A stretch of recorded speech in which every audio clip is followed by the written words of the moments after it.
Hello students, कैसे हैं आप सब। आईसीटी वर्चुअल क्लासरूम में आप सबका स्वागत है। मैं विकास।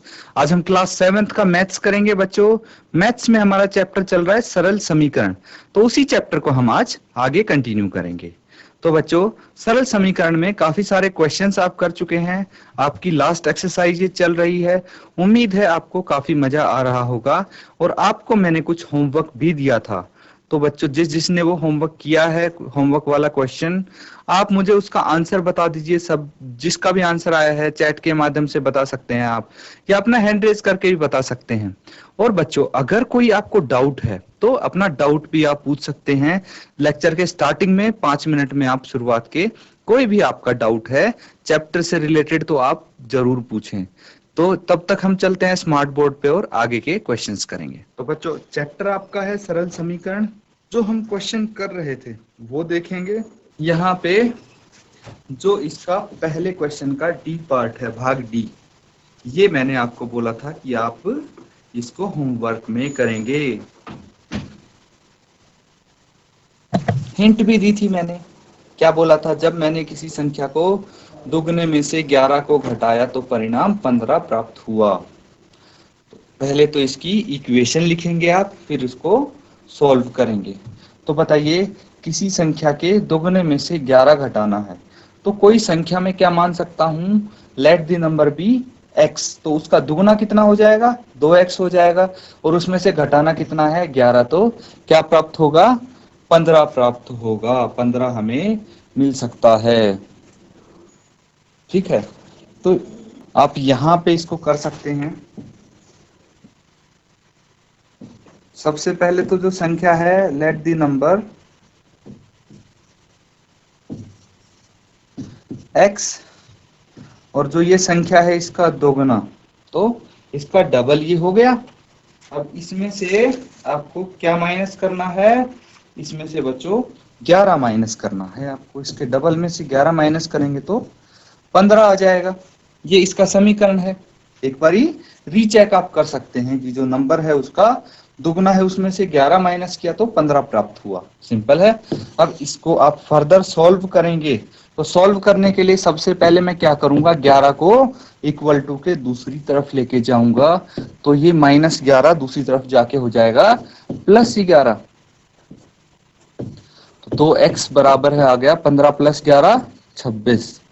तो x बराबर है, क्या आएगा? 2 को फिर मैं दूसरी तरफ लेके जाऊंगा, लेकिन ये अब यहाँ पे डिवाइड हो जाएगा क्योंकि अभी तक ये मल्टीप्लाई में था। और इसको आप डिवाइड करेंगे तो कितना आ जाएगा? 13, क्योंकि 13 दूनी 26 होता है। तो x का मान यहाँ पे 13 आ जाता है। इस तरह से आप ये क्वेश्चंस कर सकते हैं बच्चों। तो ये आपका होमवर्क था, जो कि आपने किसी ने आंसर नहीं बताया है।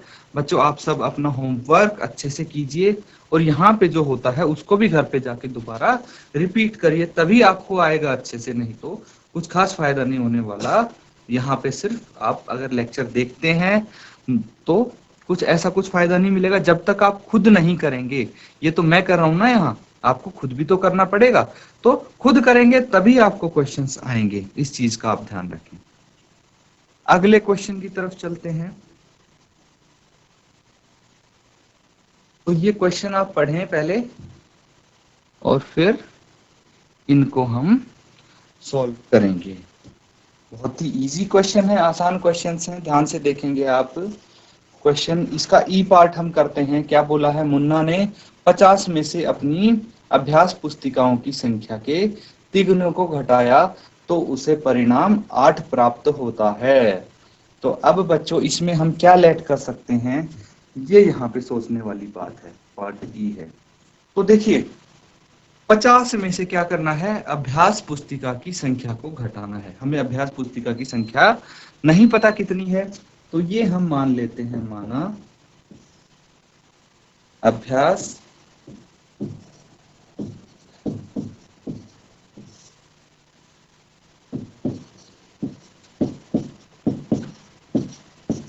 पुस्तिकाओं की संख्या, इसको हम कुछ भी मान सकते हैं, x y z a b c। तो अभ्यास पुस्तिकाओं की संख्या हमने x मान ली। अब इसका समीकरण हम बनाएंगे, तो इसमें जो लिखा हुआ है उसका फटाफट समीकरण बना के इसको सॉल्व करने की कोशिश करो। एक बार आप ट्राई करेंगे तो आपको अच्छे से समझ में आएगा। इसका पहले आपको समीकरण बनाना है, उसके बाद हल करना है उसको। तो समीकरण बनाइए फटाफट और फिर इसका मुझे आंसर बताइए, क्या आंसर आएगा।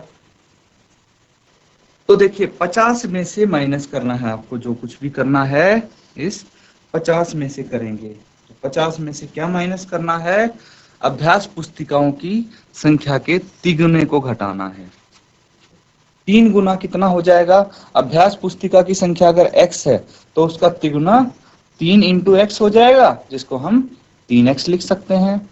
और ये किसके बराबर आएगा, इसका परिणाम लिखा हुआ कि 8 प्राप्त होता है, तो हम यहाँ पे 8 लिख सकते हैं। That's it. ये हमारे पास समीकरण आ गया है, इसको हम आगे सॉल्व करेंगे और हम इसका आंसर निकाल सकते हैं। तो देखिए समीकरण है 50 माइनस 3x बराबर है 8। अब हम क्या करेंगे, x वाली जो टर्म है वो हम लेफ्ट हैंड साइड रखेंगे, बाकी दूसरी तरफ भेजेंगे। तो 50 को हम दूसरी तरफ भेज देते हैं, -3 यहीं रह गया। तो 8 50 दूसरी तरफ जाएगा तो क्या हो जाएगा, साइन इसका चेंज हो जाएगा, ये -50 हो जाएगा। अब बताइए +8 -15 क्या करेंगे, हम इनको सबट्रैक्ट करेंगे।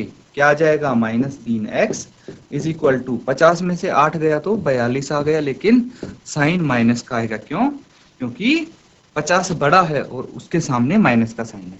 अब माइनस को आप यहाँ काटना चाहते हैं डायरेक्टली यहाँ काट सकते हैं, नहीं तो आप क्या करेंगे, जो ये x है इसको लेफ्ट हैंड साइड रखेंगे और जो 3 है उसको दूसरी तरफ लेके जाएंगे।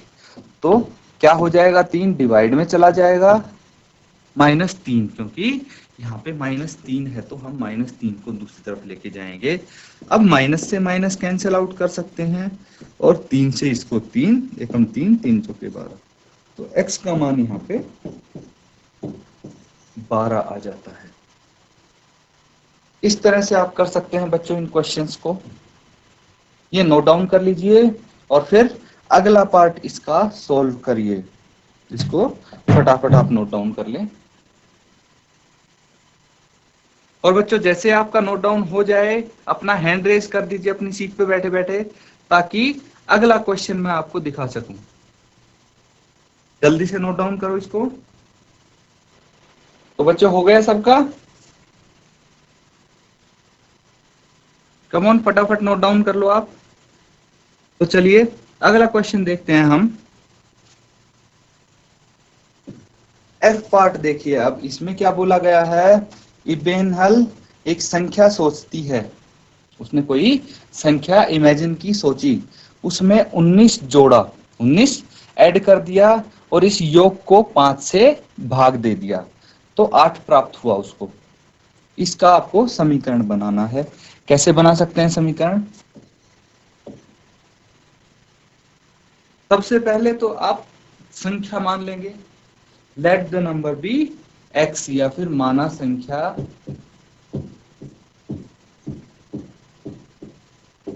कितना है, x है।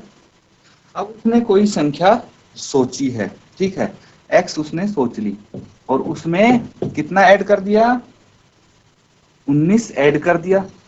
और जो ये योग आया है x + 19, इसको 5 से उसने भाग कर दिया, ठीक है, 5 से भाग कर दिया तो आंसर क्या आया है, 8। ये समीकरण आ गया आपके पास।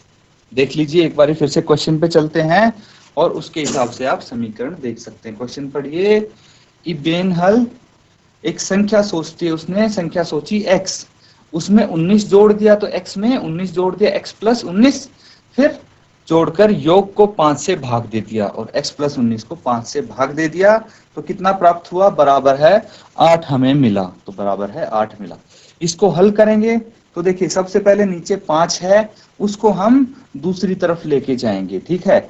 अगर कुछ बच्चे ऐसे कर देते हैं कि भाई यहाँ पे भी जो ये 19 है इसको दूसरी तरफ ले जाएंगे तो गलत हो जाएगा। क्यों गलत हो जाएगा, क्योंकि ये जो 5 है, ये दोनों के भाग में है, 19/5 भी है और x/5 भी है, ठीक है।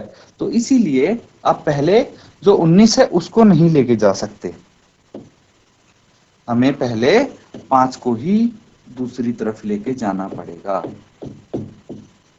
कितना आ जाएगा ये 8, नीचे डिवाइड में है 5 तो यहाँ के मल्टीप्लाई हो जाएगा, और x प्लस 19 कितना आ गया, ये आ गया 40। x कितना आ जाएगा 40 माइनस 19, क्योंकि 19 लेफ्ट हैंड साइड से राइट हैंड साइड गया है और साइन चेंज होगा यहाँ। x कितना आ जाएगा 21। तो इवेंहल ने जो नंबर सोचा है वो 21 है, 21 है, ये इसका सॉल्यूशन होगा बच्चों। कोई डाउट होता है आप तुरंत उसी टाइम आप पूछ सकते हैं बच्चों, इसमें घबराने वाली कोई बात नहीं है। आप अपना डाउट पूछेंगे तभी आपको अच्छे से आ पाएंगे क्वेश्चंस। इसको नोट डाउन करो और जैसे ही आपका नोट डाउन हो जाए अपना हैंड रेज कर दीजिए आप।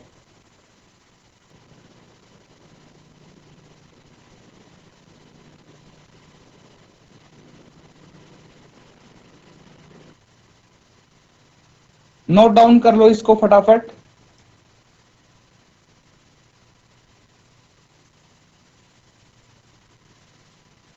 जल्दी से, आखिरी के 30 सेकेंड है आपके पास, नोट डाउन करो इसे। अब देखिए अगला पार्ट करते हैं हम जी। क्या है इसमें, अनवर एक संख्या सोचता है, अनवर ने कोई संख्या सोची है। यदि वह संख्या इस संख्या के 5/2 में से 7 निकाल दे तो परिणाम 23 है। सिंपल है, इसको आप इक्वेशन इसकी बना देंगे। तो जो संख्या है वो हम कितनी मान सकते हैं, x मान सकते हैं, माना संख्या बराबर है x। बच्चों ऐसा नहीं है कि मैं x मान रहा हूं हर बारी तो आप x ही मानेंगे, आप कुछ भी मान सकते हैं, m मान सकते हैं, a मान सकते हैं। तो चलिए इस बारी m मान के करते हैं। अब क्या बोला गया है, जो संख्या है, फिर से क्वेश्चन पे चलेंगे कि अनवर ने जो संख्या सोची है, m सोची है, वह इस संख्या के 5/2 में से 7 निकाल दे तो 23 परिणाम है। तो संख्या का m का 5/2 कितना होगा, तो देखिए m का 5/2 हम कर सकते हैं, या फिर m इंटू 5/2 हम कर सकते हैं, या फिर 5/2 m लिख सकते हैं इसको। 5/2 m, इसमें से क्या निकालना है, 7 निकालना है, मतलब 7 घटाना है। परिणाम क्या मिलेगा, 23 परिणाम मिलेगा। ये तो समीकरण आ गया आपका, इसको आप फर्दर हल कर सकते हैं। तो 5/2 m को एक तरफ रखा और -7 को हम राइट हैंड साइड लेके गए तो ये +7 बन गया। कितना आ जाएगा, ये आ जाएगा 30। और अब m है, 5/2 को आप दूसरी तरफ लेके जाएंगे तो देखिए 5/2 m के साथ मल्टीप्लीकेशन में है, दूसरी तरफ जाके ये हो जाएगा डिवाइड 5/2, और इसको आप रेसिप्रोकल कर देंगे, इसका व्युत्क्रम कर देंगे तो क्या आ जाएगा, ये आ जाएगा बच्चों m बराबर है 30 इंटू 2/5। 5 से 30 को कैंसिल आउट कीजिए तो 5 के 30, और m बराबर है आ गया 6 दूनी 12, m 12 के बराबर आ गया। यही तो m ही तो थी संख्या, संख्या हमें पता लग गई कि 12 है। इसको भी नोट डाउन कर लीजिए फटाफट। अगला क्वेश्चन देखेंगे, तो ये है आपका नेक्स्ट क्वेश्चन बच्चों। तो इसमें देखिए आपको हल करना है, सिंपली बोला गया है कि इसको हल कीजिए। इसका भाग ए देखते हैं। पहले पार्ट में क्या है, इसमें बोला गया है अध्यापिका बताती है कि उनकी कक्षा में एक विद्यार्थी द्वारा प्राप्त किए गए अधिकतम अंक प्राप्त किए गए न्यूनतम अंक का दोगुना जमा 7 है। प्राप्त किए गए अधिकतम अंक कितने हैं, 87 हैं। तो न्यूनतम अंक आपको बताने हैं। इसको ट्राई कीजिए एक बार आप, किस प्रकार से इसको हल कर सकते हैं।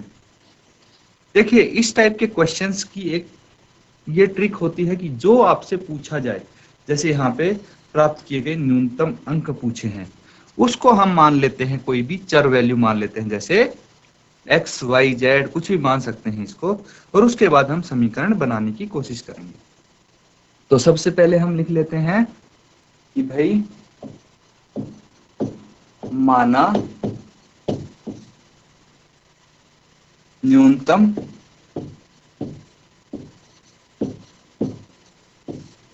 अंक, न्यूनतम अंक बराबर है x है। तो न्यूनतम अंक हमने x मान लिए हैं। अब उनके अध्यापिका ने क्या बोला है कि भाई जो न्यूनतम अंक है उसका दोगुना, देखिए यहाँ पे बोला गया है कि न्यूनतम अंक का दोगुना जमा 7, तो न्यूनतम अंक का दुगुना जमा 7 किसके बराबर होगा? प्राप्त किए गए अधिकतम अंक जो कि 87 है।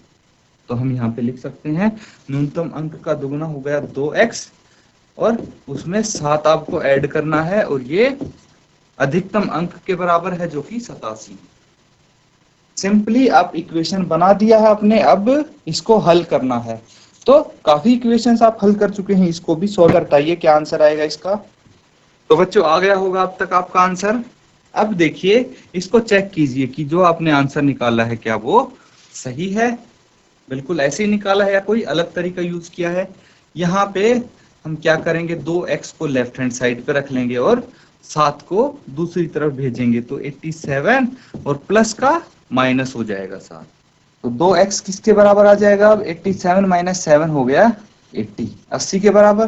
तो x क्या हो जाएगा? 80, और 2 दूसरी तरफ जाके डिवाइड करेगा, इसको कैंसिल आउट करेंगे तो 40 आ जाएगा, यानी x बराबर है 40। यही तो हमें निकालना था। अब आप लिख सकते हैं कि न्यूनतम अंक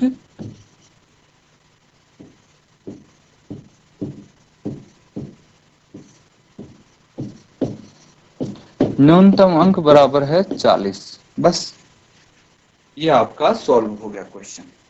इसी तरह बाकी क्वेश्चंस भी हम करेंगे। नेक्स्ट पार्ट देखिए, बी क्वेश्चन है। अब ट्रायंगल का क्वेश्चन आ गया है, त्रिभुज का क्वेश्चन आ गया है, तो इसको आप एक बार ट्राई करके देखेंगे। हिंट आपको दी हुई है कि भाई त्रिभुज के तीनों कोणों का योग कितना होता है?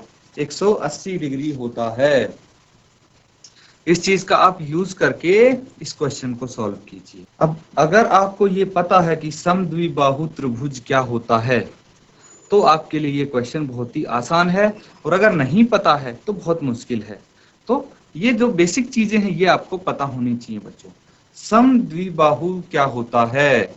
बच्चों ऐसा त्रिभुज जिसकी दो भुजाएं बराबर हों उसे हम समद्विबाहु त्रिभुज बोलते हैं, और उसके दो कोण भी बराबर होते हैं, ये लिखा हुआ है। समद्विबाहु त्रिभुज में आधार के दोनों कोण बराबर होते हैं। ठीक है, हम एक त्रिभुज यहाँ पे बनाने की कोशिश करते हैं।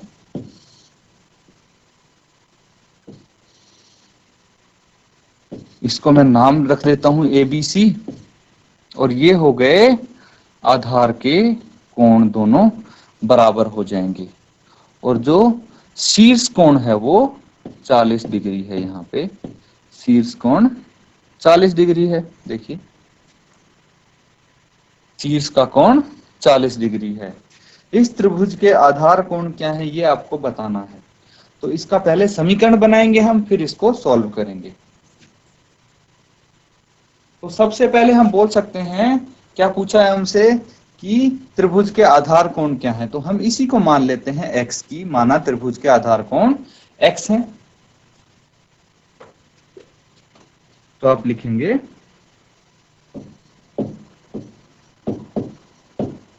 माना त्रिभुज के आधार कोण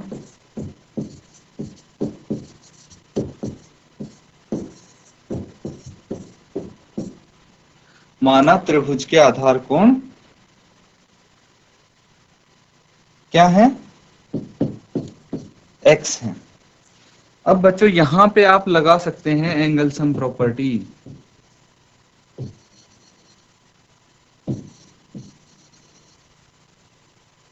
एंगल सम प्रॉपर्टी क्या होती है? एंगल सम प्रॉपर्टी होती है कि भाई एक त्रिभुज है, उसके तीनों कोणों का योग कितना होगा? 180 होगा। तो इसके तीन कोण हैं, angle A plus angle B plus angle C, और तीनों कोण का योग होना चाहिए 180, 180। अब जो कोण ए है वो तो आपको पता है 40 डिग्री है। अब कोण बी और सी क्या है? तो हमने आधार कोणों को मान लिया है x, तो ये दोनों बराबर हैं, इसीलिए दोनों x हो जाएंगे। तो यहाँ पे आप लिख सकते हैं x प्लस x बराबर है 180। ये आपके पास समीकरण आ गया। इसको फर्दर आप सॉल्व कीजिए। तो देखिए 40 को हम ऐड नहीं कर सकते x में, तो 40 एज इट इज आ जाएगा, लेकिन ये दो x हैं, दोनों x को आपस में ऐड कर सकते हैं हम, तो ये 2x बराबर है 180, 180 आया है। अब बताइए यहाँ पे कि आधार कोण का क्या मान आएगा? इसको समीकरण को आप हल कीजिए, आंसर मुझे बताइए जल्दी से। तो बच्चों वैसे ही इसको भी कर लेंगे हम सॉल्व। 2x इस तरफ रखेंगे और 40 को दूसरी तरफ लेके जाएंगे, तो ये -40 हो जाएगा। तो 2x किसके बराबर आ जाएगा? 180 माइनस 40 कितना हो गया? 140। 180 में से 40 माइनस करेंगे तो 140 बच जाएगा। x कितना आएगा फिर? 140 को 2 से हम भाग कर देंगे, क्योंकि 2 दूसरी तरफ जाके डिवाइड करेगा। इसको कैंसिल आउट करेंगे, 2 7 14, 2 0 0। तो x हमारे पास आ गया 70। यही तो निकालना था। तो आप बोल सकते हैं कि प्रत्येक आधार कोण, प्रत्येक आधार कोण कितना होगा? 70 डिग्री का। बस ये यहाँ पे क्वेश्चन आपका सॉल्व हो जाता है। इसको नोट डाउन कर लीजिए आप। तो बच्चों आज जो हमने क्वेश्चंस किए हैं, उम्मीद है आपको सब समझ में आए होंगे। अगर कोई आपका डाउट रहता है तो आप अगली क्लास में, अगले सेशन में पूछ सकते हैं अपना डाउट। बिल्कुल स्टार्टिंग में ही मैं आपको बोलता हूं कि कोई डाउट है तो आप पूछ लीजिए। तो आज भी आप घर पे जाके प्रैक्टिस कीजिए इन क्वेश्चंस को, और अगर कोई समझ में नहीं आता या फिर किसी क्वेश्चन को सॉल्व करने में प्रॉब्लम होती है तो अगली क्लास में आप सबसे पहले शुरुआत में क्लास की पूछ सकते हैं। इसी के साथ आज का लेक्चर हम खत्म करते हैं। Thank you and have a nice day.